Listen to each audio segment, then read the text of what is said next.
Hello दोस्तों, welcome to टुलेरियस academy. दोस्तों, NEET 2024 का 4 जून को जैसे ही रिजल्ट आया तो सब स्टूडेंट अपनी अपनी रैंक को देखकर चौंक गए हैं। जिन स्टूडेंट को पक्का विश्वास था कि मेरा सिलेक्शन हो जाएगा, उनका सिलेक्शन नहीं हुआ। इतनी बड़ी गड़बड़ी होने की चांसेस नहीं थे, पर इतनी बहुत ज़्यादा गड़बड़ी हो गई। आपको पता है कि 720 में से 720 भाई टॉपर कितना, 1 2 3 4 5 6 7 10 60 60 50 50 60 60 एक ही रैंक पे आ रहे हैं। 50 50 60 60 टॉप टॉप में से टॉप, मतलब 720 में से 720 पूरे में से पूरे। इतना घटिया लेवल कौन बनाता है? इतना नीचे का लेवल। भाई डॉक्टर बनने जा रहे हो आप, पूरे में से पूरे। जब पहली बार जेई मेंस में 360 में 360 लेके आया था बंदा जेई मेन का, उस टाइम, हाँ उस टाइम उसकी तारीफ हुई थी, क्योंकि जेई मेन के पेपर में इतने पूरे में से पूरा लाना बहुत टफ था। अब तो नीट में पूरे में से पूरे एक दो जन क्या 50 50 60 60 जनों के आ रहे हैं। क्या मतलब रह गया इस पेपर का? ठीक है, मानते हैं कि पेपर बना दिया उन्होंने, उसके बाद रिजल्ट में इतना बड़ा घोटाला कि टॉपर्स में 15 15 13 13 14 14 जन एक ही सेंटर से टॉपर आ रहे हैं। एक ही सेंटर से एकदम सीरियल वाइज पूरा पूरा देखो आप, सीरीज में टॉपर्स आ रहे हैं, एक ही सीरीज में रोल नंबर में। ऐसे कैसे सारे के सारे टॉपर्स एक ही सेंटर पे एक ही रूम में आ गए? ऐसा पॉसिबल नहीं है। कुछ तो गड़बड़ हुआ है, बहुत बड़ा घोटाला हुआ है। तो इस बार जो रिजल्ट है उसको या तो आपको रिजल्ट दोबारा से निकालना चाहिए, री एग्ज़ाम होना चाहिए। मेरे हिसाब से तो री एग्ज़ाम होना चाहिए नीट का। देखो, ऐसा नहीं है कि जो स्टूडेंट ने काफ़ी अच्छे मार्क्स लिए हैं उनके इफेक्ट पड़ेगा, बट बहुत सारे जो स्टूडेंट हैं जिनकी जो संभावना थी वो नहीं हो पाई, उनकी जो क्वालिटी है, उनकी जो एबिलिटी है, उनके अनुसार उसको कुछ नहीं मिल पाया है। ठीक है, तो एग्ज़ाम वापस होना चाहिए। ठीक है, इसका 2024 का जो नीट का जो एग्ज़ाम है वो वापस होना चाहिए, और पैटर्न को थोड़ा सा चेंज करना चाहिए। मेरे हिसाब से थोड़ा पैटर्न को चेंज करना चाहिए अच्छे से। ये जो नॉर्मलाइजेशन वाला क्या है, इसको नॉर्मलाइजेशन नीट में कौन सी ज़रूरत है? नीट में नॉर्मलाइजेशन की?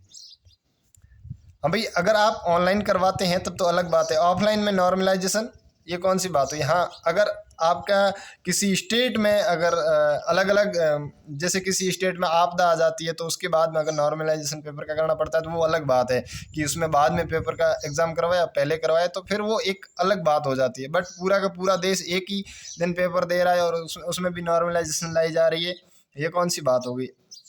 आप भविष्य के डॉक्टर बनने जा रहे हैं, डॉक्टर बनाने जा रहे हैं, और इस तरह से पेपर बनाते हो, इस तरह से रिजल्ट निकालते हो, और इस तरह से मतलब एक ही क्वालिटी, एक ही अच्छी एबिलिटी के स्टूडेंट को, एक को कहीं और फेंक देते हो, दूसरे कहीं और।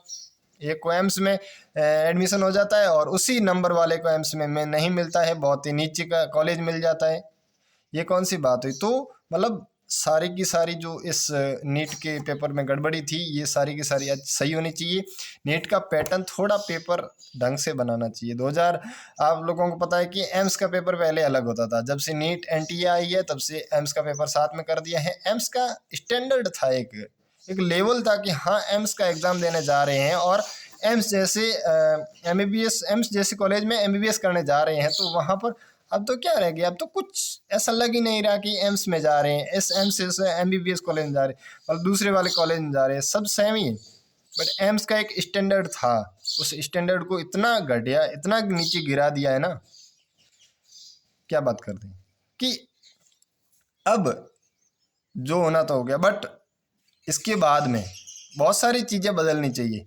एक तो एग्ज़ाम का पैटर्न बदलना चाहिए, इसके साथ साथ एज लिमिट को लेकर के नीट में, ठीक है, इसमें भी कुछ बात होनी चाहिए। और जो रिजल्ट है नॉर्मलाइजेशन वाला जो इन्होंने किया है, ये तो बिल्कुल भी नहीं होना चाहिए। ऐसी तो कोई बात होनी ही नहीं चाहिए। ठीक है, और जो रिजल्ट आया है, इस रिजल्ट में बहुत सारी गड़बड़ी हुई है, तो इसमें जो पूरा का पूरा चेकिंग होना चाहिए एनटीए को लेकर। इस पर कुछ न कुछ एक्शन लेना चाहिए, कड़ा एक्शन लेना चाहिए। नहीं तो इस बार स्टूडेंट चुप नहीं बैठेंगे। ये तो पक्का है कि इस बार स्टूडेंट चुप नहीं बैठेंगे, और बैठना भी नहीं है। भाई 630 वाले बंदे, जिसको पता था कि मुझे बहुत बहुत मतलब कोई ना कोई एक अच्छा कॉलेज मिल जाएगा, बट जैसे ही रिजल्ट आया उसको पता चला कि मेरी रैंक इतनी इतनी नीचे आ रही है। मतलब 620 वाले का कितना, 63 75 75 हज़ार रैंक पे आ रहे हैं। क्या मतलब है? इतना नीचे, इतना मतलब इस लेवल को गिरा दिया है इस तरह से। तो दोस्तों, अगर आपने नीट का एग्ज़ाम दिया है तो आप लोगों को शांत नहीं बैठना है। इस बार कुछ न कुछ एनटीए को कड़ा एक्शन दिलवा के ही रहना है, ठीक है। या तो ये री एग्ज़ाम करवाइए, ठीक है, या फिर एग्ज़ाम के साथ साथ इसका रिजल्ट है वो दोबारा से अच्छे से रिजल्ट निकाले, इसका जो रिजल्ट है वो सही से निकाले, ठीक है दोस्तों।